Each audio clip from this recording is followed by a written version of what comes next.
नमस्कार दर्शक बंधु, जदि आपण मैंने सबुदिन खुशी रहिबाकु चाहूँगी ताहले एही 15टी कथा को मन रखिथिबे। नंबर 1, ए जीवनर पिता सत्य हेउछि कि सबु मनीष अन्य को निज कथा बुझेबाकु चाहे किंतु बुझिबाकु केबे भी चाहती नहीं। नंबर 2, कलिजुग दुनिया, एही दुनिया रे ताहार कदर हुएनी जीए सतरे संपर्कर मूल्य बुझी थाए। कदर तो सही मनीषर होइथाए जी सबुठु अधिक देखेई होइथाए। नंबर 3, जो स्त्रीर ध्यान बाप घर को विशेष होइथाए तेबे बुझी जातु सही परिवारर महाभारत निश्चित अटे।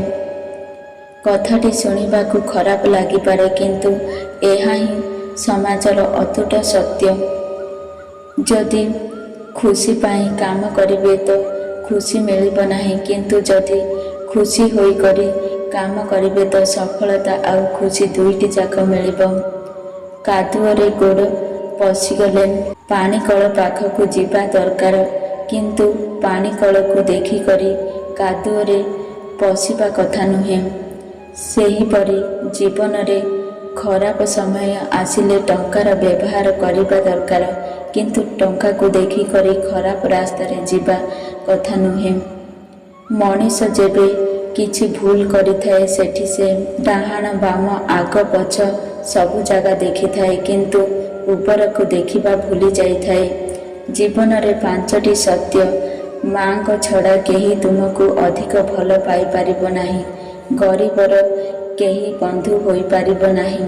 आज भी लोक भल विचार को नुहे भल रूप को महत्व देई थांती। सम्मान केवल टंकार होइथाए, मनीषर नुहे।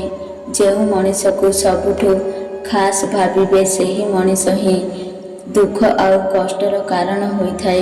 काहाकु खराब लागि जाए एमिति सत्य निश्चिंत कुहंतु, किंतु सत लागिला भली मिछ कुहंतु नाही। गोटिए मिछ पाई आपण को 100टी मिछ कहिबाकु पड़िथाए। शरीर मरी जाइथाए किंतु आत्मा जीवित रही थाए, किंतु आजिकाली देखिबाकु मिलुछि कि शरीर जीवित अछि मात्र आत्मा मरी जाइछि।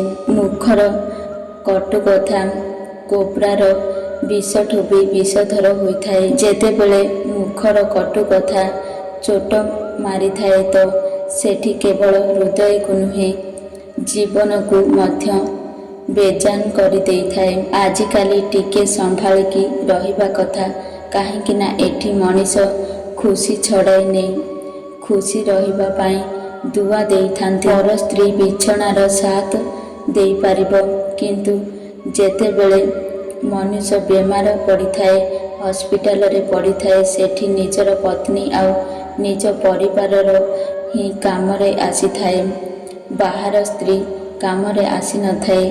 एथिपाई जीवन रे सबुबेले केवल निज परिवार को ही भल पांतु। भूल समस्तक द्वारा होइथाए, एमिति कौनसी मनीष नाही कि जहा द्वारा केबे भूल होई नाही। जीवनर सत्य एहा हेउछि कि मनुष्य को ठोकर न मिलिले शिखि न थाए, संपर्क काच परी होइथाए।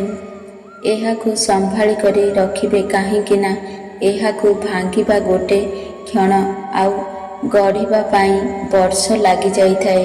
दर्शक बंधु, जदि मो वीडियो पसंद आसे ताहले वीडियो को गोटे लाइक करिवे एवं आम चैनल को सब्सक्राइब करिवे एवं सांग मानकु अधिकरु अधिक शेयर करिवे एही भली मोटिवेशन वीडियो देखिया पाई।